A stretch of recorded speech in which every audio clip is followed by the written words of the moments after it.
Baik, saya Dwi Rama Saputra dengan NIM 22051760004. Saya Nuraila Komariah dengan NIM 02. Perkenalkan, nama saya Elsa Dwistianingsi dengan NIM 23051760004. Saya Rido Muarifan dengan NIM 14. Perkenalkan, nama saya Aulia Nur Afifah dengan NIM 230517616. Saya Maruto Nugroho dengan NIM 19. Perkenalkan, nama saya Imade Arya dengan NIM 27. Saya Nabila Safitri dengan NIM 32. Saya Muhammad Hilal Abqori dengan NIM 33. Oke, di kesempatan kali ini kami dari kelompok 3 akan mempresentasikan tentang hasil presentasi kami tentang Production House of Walt Disney.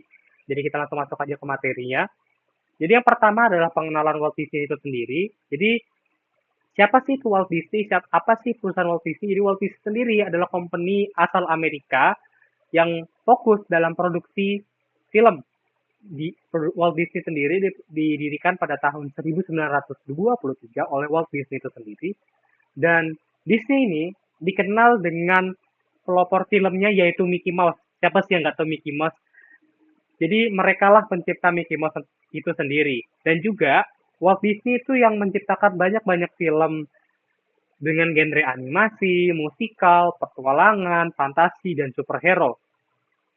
Dan kita juga mengenal salah satu anak perusahaan dari Walt Disney seperti Marvel Universe dan lain-lain. Nah, di kesempatan kali ini, kelompok kami akan membahas dua film genre berbeda, yaitu ada The Narnia dan Frozen. Untuk kedua film tersebut, pengenalan dan lain-lainnya akan dilanjutkan oleh rekan saya. Baik, di sini saya akan menjelaskan tentang genre film. Yang pertama ada film The Chronicles of Narnia, The Lion, The Witch, and the Wardrobe. Nah, film ini bergenre fantasi, adventure, dan family. Ceritanya kita dibawa ke sebuah dunia imajinatif bernama Narnia. Nah, di dalam dunia tersebut terdapat makhluk ajaib seperti singa berbicara, penyihir, dan juga makhluk fantasi lainnya. Nah, film ini menonjolkan perjalanan heroik empat bersaudara yang tanpa sengaja masuk ke dunia Narnia melalui sebuah lemari pakaian. Nah, di sana mereka menjalankan misi penyelamatan, mengalahkan seorang penyihir putih untuk mengembalikan kedamaian. Nah, selain cerita petualangan yang seru, film ini juga mengangkat tema persahabatan, keberanian, dan juga pengorbanan. Selanjutnya di sini ada film Frozen yang bergenre animasi, fantasi, musikal, dan family. Nah, film ini itu terkenal dengan animasinya yang indah dan memukau. Ciri khasnya itu ada pada kekuatan Elsa yang menjadi pusat konflik dalam cerita. Selain itu, ada lagu-lagu seperti Let It Go itu dapat memperkuat emosi dalam sebuah film ini. Bukan hanya sekedar film fantasi, film Frozen ini menyampaikan sebuah pesan tentang cinta keluarga, terutama tentang antara bersaudara yaitu Elsa dan Anna, dan juga tentang menerima diri sendiri. Nah, itu. Untuk materi selanjutnya akan dijelaskan oleh rekan saya. Baik, jadi di sini saya akan menjelaskan perbandingan film visualisasi dan persamaan serta perbedaan karakter pada film The Chronicles of Narnia dan Frozen. Nah, jadi yang pertama kita akan perbandingkan visualisasi karakter terlebih dahulu. Yang pertama, gaya visual film. Nah, di Narnia ini cenderung memakai live action ya, atau menggunakan manusia asli. Dan juga tampilannya tuh realistis dan memang detail nyata. Kemudian yang kedua, Frozen animasi. Nah, di Frozen ini menggunakan animasi 3D. Jadi tampilannya itu lebih stylish dan ekspresif. Yang kedua, desain karakter. Nah, di film Narnia ini lebih ke proporsi manusia realistis ya, dan data wajah itu lebih natural dan berekspresif. Yang selanjutnya itu Frozen. Nah, di Frozen ini matanya cenderung lebih besar ya, dan ekspresi wajahnya tuh lebih dramatis. Kemudian yang ketiga, kostum dan tampilan. Nah, di film Narnia nih kostumnya lebih medieval dan armor jubah kerajaan itu lebih menarik untuk dilihat. Sedangkan di Frozen tuh gaun kerajaannya tuh lebih ke ngarah elemen magis, yaitu es dan salju. Contohnya MC-nya yaitu Elsa. Keempat, penggambaran tokoh fantasi. Nah, di penggambaran tokoh fantasi ini pada film Narnia, Aslan. Jadi Aslan tuh divisualisasikan sebagai karakter yang gagah dan agung. Kalian bisa lihat fotonya di samping kanan ini. Yang selanjutnya Frozen. Nah, di Frozen ini contohnya tuh Olaf. Nah, jadi Olaf tuh divisualisasikan menjadi lucu dan menggemaskan. Si manusia salju ini ya, makhluk salju. Selanjutnya kita akan membahas persamaan karakter. Nah, jadi pada film Frozen dan juga Narnia, yang pertama itu ada mengalami pengembangan karakter atau karakter development. Nah, jadi pada MC-nya di film tersebut kami mengambil Edmund dan Elsa. Contohnya nih, Edmund berubah menjadi lebih baik, yang awal filmnya berubah jadi jahat, kemudian seiring waktu berubah menjadi bijak dan lebih baik. Selanjutnya Elsa. Elsa pada awalnya itu tidak bisa menerima dan juga susah mengendalikan dirinya. Dan seiring jalannya waktu film, dia bisa mulai belajar menerima dan mengendalikan dirinya. Kedua, mengangkat tema keluarga. Nah, jadi di film ini itu sama-sama mengangkat tema keluarga.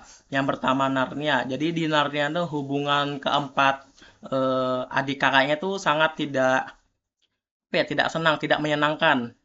Dan juga Frozen. Frozen tuh hubungan antara kakak adik yaitu Elsa dan Anna tidak juga terlalu baik.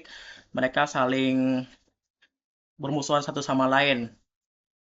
Dengan seiringan waktu tuh juga menjadi lebih baik ya, si Narnia dan si film Frozen. Yang ketiga, lanjut, memiliki tokoh dan peran kepemimpinan. Nah, di kedua film ini sama-sama punya peran penting ya, terutama pada tokoh Peter dan Aslan yang juga memimpin Narnia. Nah, sama nih sama si karakter Frozen yaitu Elsa juga memimpin Andrelin.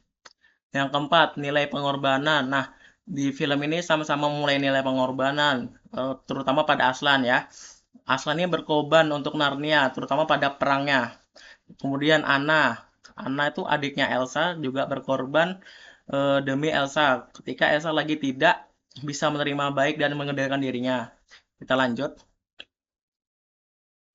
Nah, sini kita lanjut perbandingan karakter. Pada karakter Frozen, Elsa yang awalnya tertutup, takut melukai orang, lalu bisa berkembang jadi percaya diri juga karena adiknya yaitu Anna. Nah, si Anna ini orangnya ceria, setia, dan rela berkorban apapun demi apa yang dia sampaikan, terutama pada kakaknya sendiri yaitu Elsa. Kemudian Kristoff, dia juga belajar mandiri, sederhana dan setia membantu.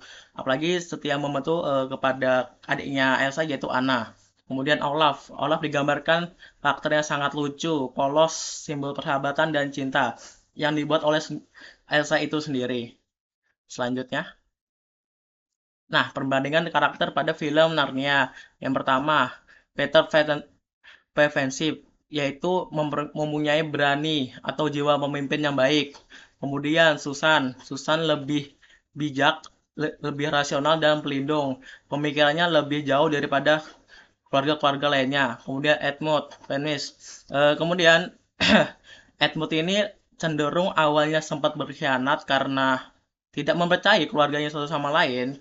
Kemudian seiring jalannya waktu berkembang demi keluarga ini sendiri. Selanjutnya, Lucky Perfesie. Jadi di Lucky ini adik terakhirnya tuh yang penuh polos dan penuh ya keyakinan juga. Kemudian Aslan juga mempunyai pemimpin yang bijaksana ya, mempunyai jiwa pemimpin yang bijaksana, simbol keadilan dan pengorbanan yang sangat besar. Apalagi pada film Narnia ini si Aslan sangat penting aktor ya. Oke, mungkin itu saja untuk materi saya. Untuk selanjutnya akan dijelaskan oleh rekan saya. Oke, selanjutnya di sini saya akan menjelaskan di bagian lightning dari film The Chronicles of Narnia dan Frozen. Jadi yang pertama kita bahas dulu di film The Chronicles of Narnia, The Lion, the Witch, and the Wardrobe. Jadi film ini tuh menggunakan lightning yang cenderung realistis tapi tetap dramatis. Karena genrenya itu petualangan fantasi dengan nuansa epik. Jadi pencahayaannya itu sering dibuat yang pertama itu ada natural dan cold tone. Nah, jadi kayak contohnya tuh pada musim dingin di bawah kekuasaan White Witch. Terus jadi warnanya tuh kayak cahaya kebiru-biruan, terus redup dan kontrasnya tuh rendah. Terus itu untuk memperkuat kesan dingin, beku dan tertekan karena Narnia ini kan filmnya tuh petualangan fantasi. Nah, yang kedua itu ada high contrast lightning.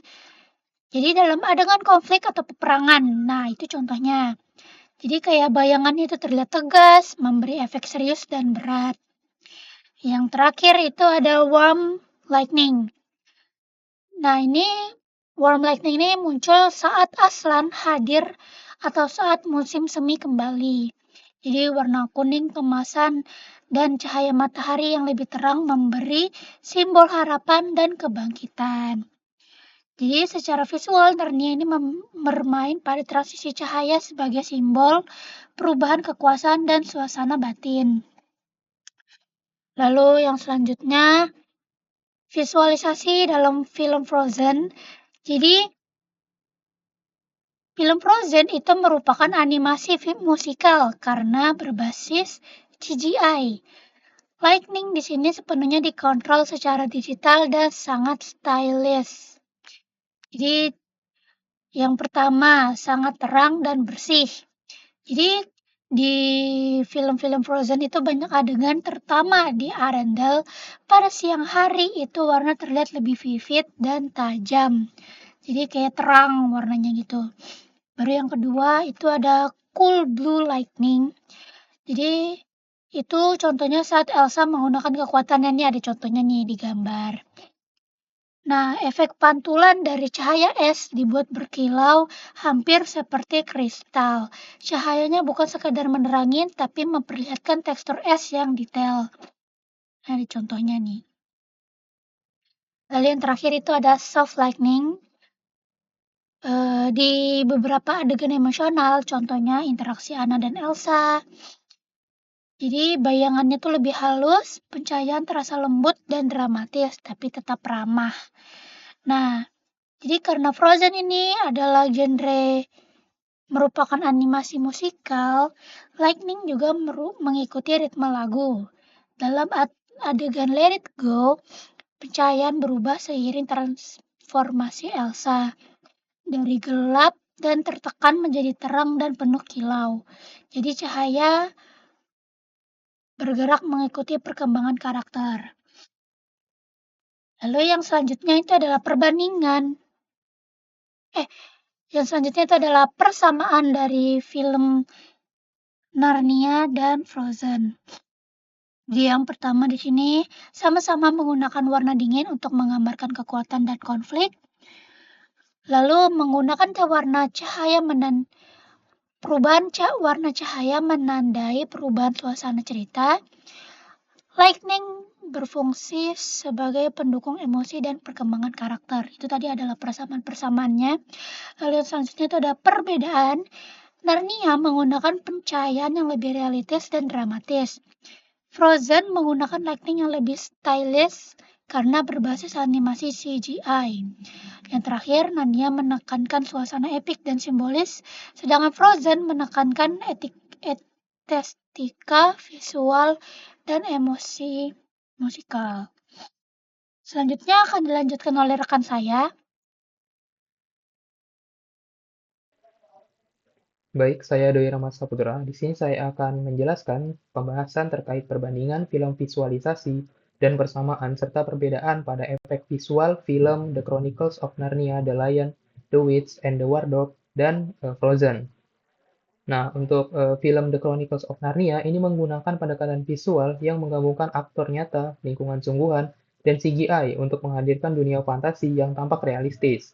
Untuk ciri khas efek visual pada film Narnia, itu yang pertama ada integrasi CGI dengan aktor nyata, di mana karakter makhluk fantasi seperti Aslan, Centaur, dan Faun itu menggunakan CGI yang menggunakan efek untuk terlihat realistis, menyesuaikan dengan aktor manusia.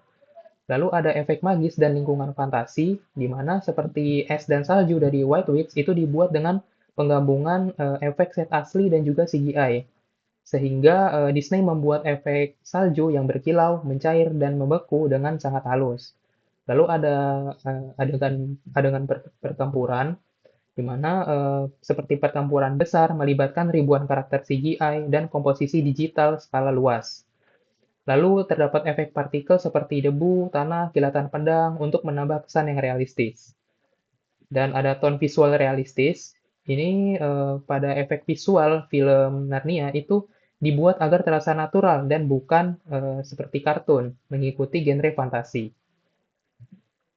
Lalu untuk perbandingan efek visual pada Frozen, di mana film Frozen ini merupakan film yang 100% animasi komputer, jadi berupa kartun 3 dimensi, sehingga setiap unsur visual itu merupakan hasil render digital. Untuk ciri khas efek visual Frozen, yang pertama ini ada simulasi es dan salju yang sangat detail, di mana Disney membuat efek salju yang berkilau, mencair, dan membeku itu dengan sangat halus. Lalu ada efek visual sebagai ekspresi emosi karakter. Sebagai contoh, saat karakter Elsa takut, itu esnya terlihat tajam dan kacau.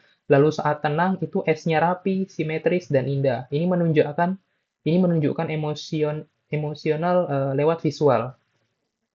Lalu ada transformasi dan juga musikal, di mana contoh seperti saat Let It Go, gaun Elsa itu berubah menjadi istana. Daun Elsa berubah, lalu istana es muncul dan cahayanya ikut berubah.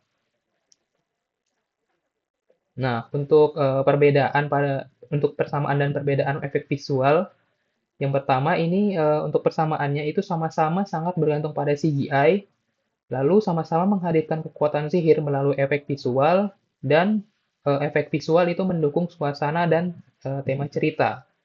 Lalu untuk perbedaan efek visual antara film Narnia dan juga Frozen, di mana Narnia menggunakan live action yang digabung dengan CGI, sedangkan Frozen itu sepenuhnya dibuat dengan animasi 3 dimensi.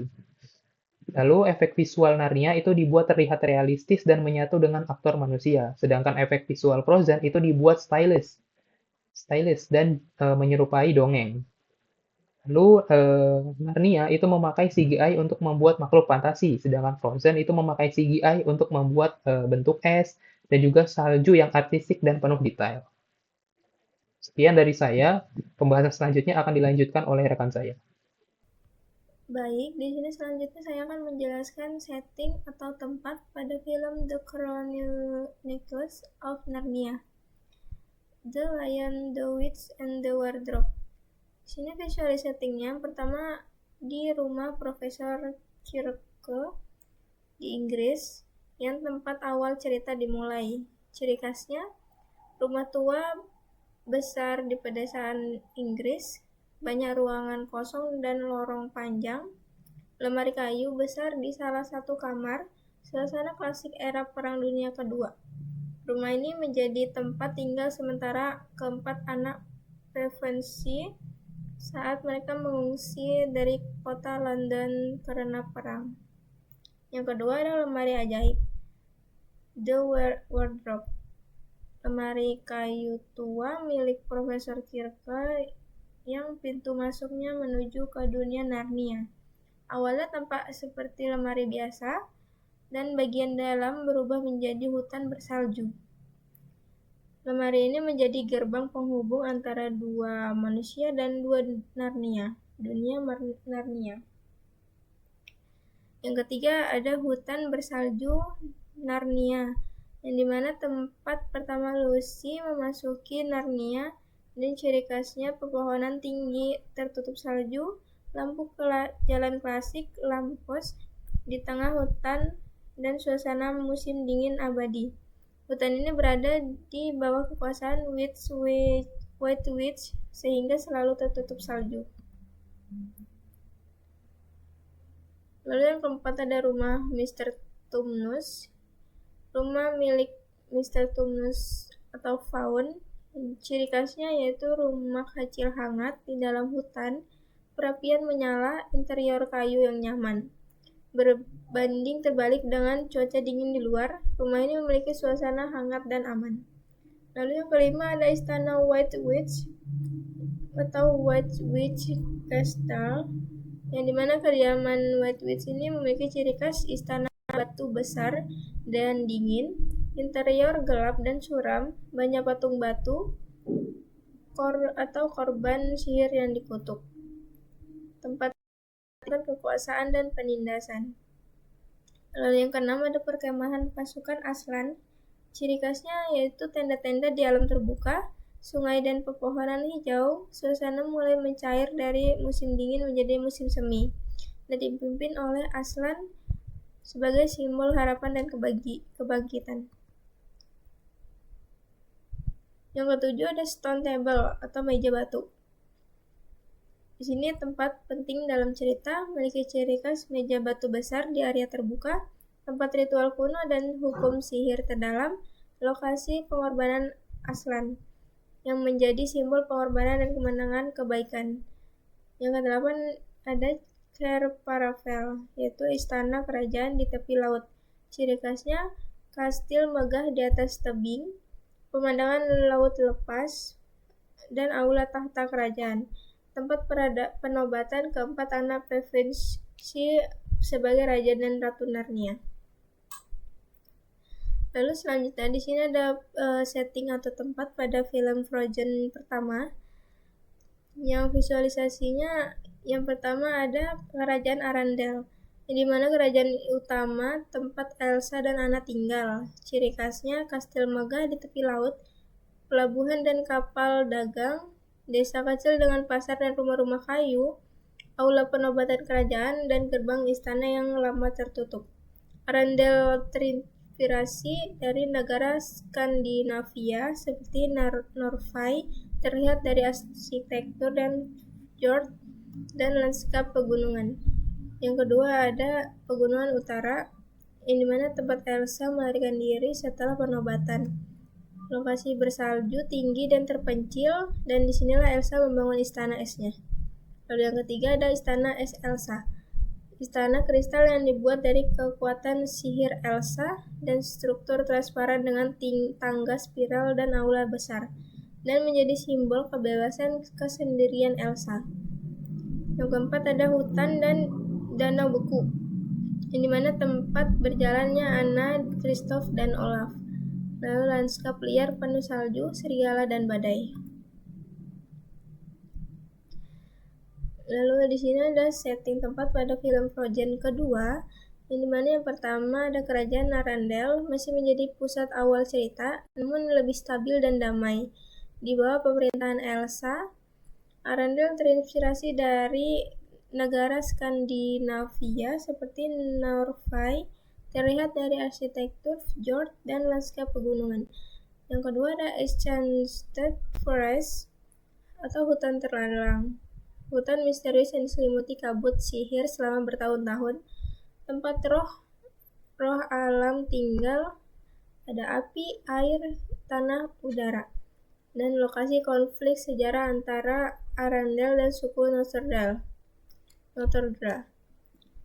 Yang ketiga ada wilayah suku Notodra, yang dimana memiliki perkampungan tradisional di dalam hutan, rumah-rumah berbentuk tenda alami, dan budaya dekat dengan alam dan roh. Yang keempat ada Dark Sea, yaitu laut berombak besar dan berbahaya. Elsa harus melewatinya untuk mencapai Atohalan, dan dipenuhi badai dan arus yang kuat. Lalu yang kelima ada Atohalan. Di sini sungai es legendaris berbentuk gua kristal, menyimpan kenangan masa lalu tempat Elsa menemukan asal-usul kekuatan, dan penuh cahaya biru dan ukiran es. Lalu di sini yang terakhir ada setting tempat pada film Frozen Ever. Yang dimana yang pertama di sini ada Enchanted Forest, yaitu tempat tinggal Elsa sebagai penjaga roh alam, dan area hutan yang lebih luas yang belum sepenuhnya terjelajahi, dan memiliki pusat keseimbangan antara manusia dan kekuatan alam. Lalu yang kedua ada Arendelle di bawah Ratu Anna, yaitu kerajaan yang kini dipimpin oleh Anna. Kastil tetap menjadi pusat pemerintahan, dan hubungan diplomatik dengan wilayah lain mulai berkembang. Lalu yang ketiga ada dunia luar Arendelle, kerajaan baru di luar wilayah Nordik, wilayah misterius yang berkaitan dengan asal-usul roh, tempat baru yang memperluas dunia sihir. Baik, selanjutnya akan dijelaskan oleh rekan saya. Baik, selanjutnya memasuki bagian interpretasi film. Interpretasi sendiri adalah makna-makna yang tersembunyi, yang kali ini saya akan membahas interpretasi dari alur ceritanya. Yang pertama ada film The Chronicles of Narnia, The Lion, The Witch, and the Wardrobe. Jadi yang pertama itu ada latar belakang dunia ceritanya. Film ini dimulai dengan kondisi dunia nyata saat Perang Dunia Kedua, di mana 4 anak Pevensie, Peter, Susan, Edmund, dan Lucy dikirim ke desa untuk menghindari konflik perang. Dunia perang ini diibaratkan seperti dunia yang tidak stabil, penuh ketakutan, dan mereka yang anak-anak Pevensie tadi itu anak kecil yang dipaksa dewasa karena keadaan. Petualangan ini sendiri dimulai dari kondisi manusia yang sedang mengalami tekanan hidup. Kedua, lemari sebagai gerbang dunia imajinasi. Lucy itu anak yang pertama kali menemukan dunia Narnia melalui lemari pakaiannya. Itu ibaratnya keajaiban yang sering ditemukan oleh orang yang masih memiliki harapan, karena Lucy itu anak paling kecil. Terus tuh lemarinya itu ibaratkan dunia imajinasi anak-anak yang masih punya banyak harapan gitu. Kemudian ketiga itu ada kekuasaan penyihir putih. Narnia itu berada di bawah kekuasaan White Witch yang membuat negeri itu selalu musim dingin tanpa Natal. Musim dingin abadi itu ibaratnya simbol ketakutan. Terus kan di dalam film itu ada patung-patung manusia. Itu ibaratnya seperti masyarakat yang kehilangan kebebasannya. Jadi dia nggak bisa gerak, nggak bisa ngomong apapun. Dia cuma beku gitu aja. Jadi di kekuasaan penyihir putih ini kekuasaan yang didasarkan pada ketakutan. Jadi yang mana menyimbolkan itu untuk menghentikan kehidupan dan juga pertumbuhan. Kemudian yang keempat di sini itu ada alur cerita saat Edmund mengkhianati saudara-saudaranya. Jadi Edmund itu tergoda sama Turkish Delight dan janji-janji dari White Witch. Yang kalau diibaratkan itu Edmund ini kayak sisi manusia yang tergoda sama ego sama janji-janji si White Witch tadi. Nah, tapi dari pengkhianatan Edmund tadi tuh dia ada penyesalan, makanya tadi kesalahan itu bukan akhir dari perjalanan si Edmundnya, tapi juga bagian dari proses belajar. Kemudian yang kelima itu ada pengorbanan Aslan. Aslan itu mengorbankan dirinya di Stone Table untuk menyelamatkan Edmund. Aslan yang mengorbankan diri itu melambangkan cinta tanpa pamrih. Dia tuh rela mengorbankan diri gitu buat si Edmund ya. Jadi cinta sama pengorbanan tuh memiliki kekuatan lebih besar daripada balas dendam. Terus yang keenam tuh ada alur cerita saat kebangkitan Aslan. Ya Aslan tuh bangkit kembali, terus dia tuh mimpin pertempuran lawan White Witch. Yang kemudian kebaikan tuh pada akhirnya menang kalau misalnya mereka masih punya harapan. Kemudian yang ketujuh tuh ada kembali ke dunia nyata. Jadi setelah bertahun-tahun mereka merintah Narnia, jadi raja di dunianya, mereka tuh kembali jadi anak-anak di dunia nyata. Dan yang buat petualangan hidup mereka tuh bentuk identitas mereka jadi lebih dewasa, jadi lebih baik gitu. Selanjutnya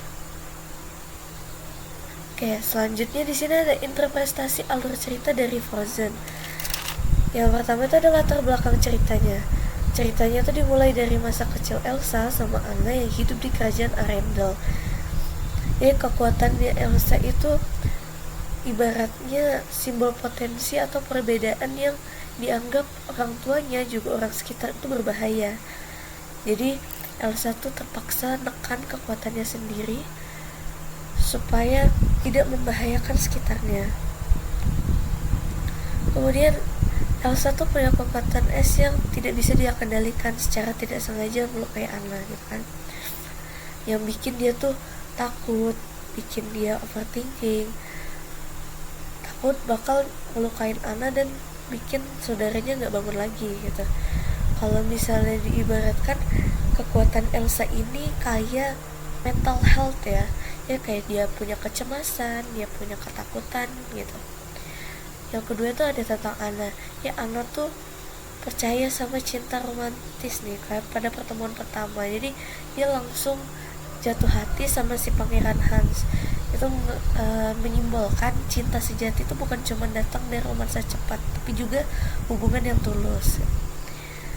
Yang ketiga, penobatan Elsa dan konflik internal. Jadi saat Elsa dinobatkan jadi ratu dan tertekan sama permintaan Anna yang cukup maksa, emosinya tuh nggak bisa lagi dikendalikan, yang menyebabkan Arendelle membeku. Jadi kayak misalnya kita punya suatu kecemasan dan itu terus ditekan, itu kayak gambarin kita tuh bisa meledak gitu kalau misalnya terus dipaksakan.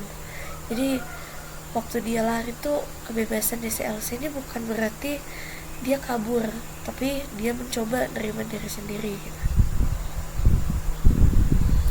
Kemudian yang keempat ada perjalanan Anna. Itu kan Anna ketemu sama Kristoff, Sven, sama Olaf. Nah itu tuh yang jadi bagian penting dalam perkembangan emosionalnya.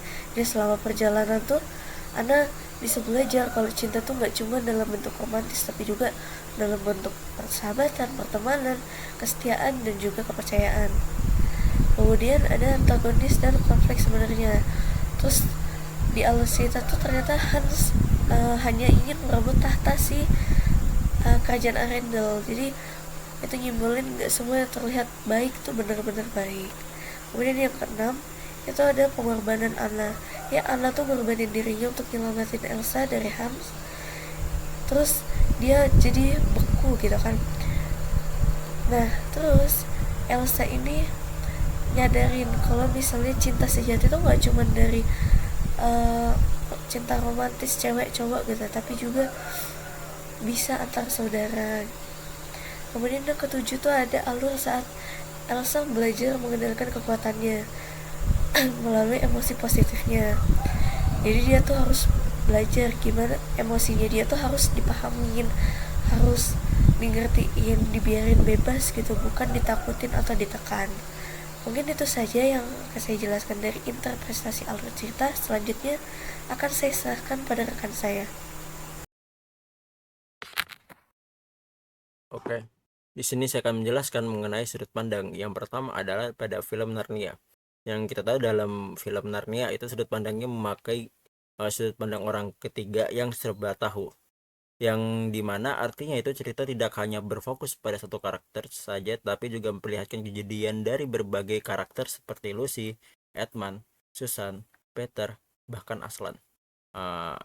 Yang kita tahu sudut pandang dengan maka sudut pandang ini penonton itu bisa memahami konflik dari berbagai sisi. Misalnya kita bisa melihat bagaimana Edmund tergoda oleh White Witch, sekaligus kita melihat perjuangan saudara-saudaranya.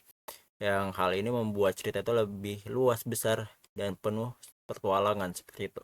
Selanjutnya kita membahas mengenai sudut pandang pada film Frozen. Nah, sama saja sudut pandangnya memakai juga orang ketiga, tapi lebih fokus pada dua karakter utama, yaitu Elsa dan Anna. Penonton itu dengan sudut pandang ini, penonton itu bisa melihat perasaan Elsa yang takut dan tertekan karena kekuatannya, dan juga melihat perjuangan Anna yang penuh semangat dan kasih sayang karena fokus pada hubungan mereka yang terasa lebih emosional dan menyentuh. Nah, pada kedua film yang tadi yaitu Narnia dan Frozen ini, Tak sama kayak sudut pandang orang ketiga, yang dimana cerita yang disampaikan oleh narator itu di luar tokoh, sehingga penonton itu dapat melihat berbagai peristiwa yang terjadi. Namun yang kita tahu dalam Narnia itu sudut pandang itu mencakup banyak karakter, sehingga ceritanya terasa lebih luas, besar, dan penuh petualangan. Sedangkan dalam film Frozen, sudut pandangnya lebih mengkerucut, yaitu lebih fokus pada tokoh Elsa dan Anna, sehingga ceritanya itu terasa lebih emosional dan menekan hubungan persaudaraan seperti itu. Oke, selanjutnya akan diterangkan oleh teman saya. Baik, yang berikutnya di sini adalah bagian pesan moral dari film yang kami pilih. Yang pertama adalah untuk film Frozen, pesan moral yang bisa diambil adalah yang pertama, yaitu untuk dapat menerima diri sendiri. Jadi janganlah menyembunyikan keunikan atau bakatmu karena takut. Menerima diri sendiri adalah kunci dari kebahagiaan. Lalu untuk yang kedua, berdasarkan dari lagu ikonik dari film Frozen, yaitu Let It Go, atau bisa diartikan sebagai lepaskan, pesan moral yang bisa diambil adalah jangan memendam ketakutan atau perasaan negatif.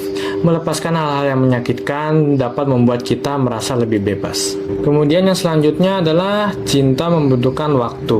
Jadi janganlah langsung menikah atau mempercayai seseorang yang baru dikenal. Jadi ya jangan baru ketemuan gitu belum apa-apa langsung pacaran ya. Baru yang selanjutnya adalah hadapi ketakutan. Menghadapi ketakutan itu lebih baik daripada bersembunyi darinya. Lalu keberanian dan belas kasih. Menunjukkan keberanian untuk membantu orang lain. Seperti usaha yang dilakukan Anna untuk menyelamatkan kakaknya. Dan yang terakhir, cinta sejati keluarga. Seperti yang ditunjukkan di filmnya, cinta antara kakak adik antara Elsa dan Anna lebih kuat daripada cinta romantis semata yang ditunjukkan melalui pengorbanan mereka. Baiklah, selanjutnya adalah pesan moral dari film The Chronicles of Narnia, The Lion, The Witch, and The Wardrobe. Pesan moral yang pertama adalah keberanian dan integritas. Di film ini mengajarkan untuk tidak takut melakukan hal yang benar, bahkan dalam situasi sulit sekalipun. Kemudian pengorbanan dan kasih. Ditunjukkan melalui sosok Aslan yang mengorbankan dirinya demi menebus kesalahan orang lain. Mencerminkan kasihnya tanpa pamrih. Lalu pengampunan, yaitu pentingnya memberi kesempatan kedua, terlihat dari bagaimana Edmund dimaafkan atas pengkhianatannya. Selanjutnya adalah persatuan adalah kekuatan. Jadi pada film ini ditunjukkan keempat saudara Pevensie menjadi kuat karena bekerja sama dan saling mendukung, serta pertumbuhan karakter. Eustace dan tokoh lainnya belajar dari kesalahan, melepaskan keegoisan, dan tumbuh menjadi pribadi yang lebih baik. Dan yang terakhir adalah kesimpulan. Jadi pada film The Chronicles of Narnia, The Lion, The Witch, and The Wardrobe, dan Frozen sama-sama mengangkat tema fantasi dan keluarga, namun memiliki perbedaan dalam gaya visual dan teknik penyajiannya. Narnia menampilkan pendekatan live action yang realistis dan epik, sedangkan Frozen menggunakan animasi 3D yang lebih stylish dan emosional. Meskipun berbeda secara visual, keduanya menyampaikan pesan moral yang kuat tentang keberanian, pengorbanan, cinta, penerimaan diri, dan pentingnya keluarga. Kedua film membuktikan bahwa cerita fantasi dapat menjadi media pembelajaran nilai kehidupan yang mendalam bagi penonton. Mungkin sekian dulu video presentasi dari kelompok kami. Untuk kurang dan lebihnya mohon dimaafkan. Dan terakhir saya ucapkan terima kasih.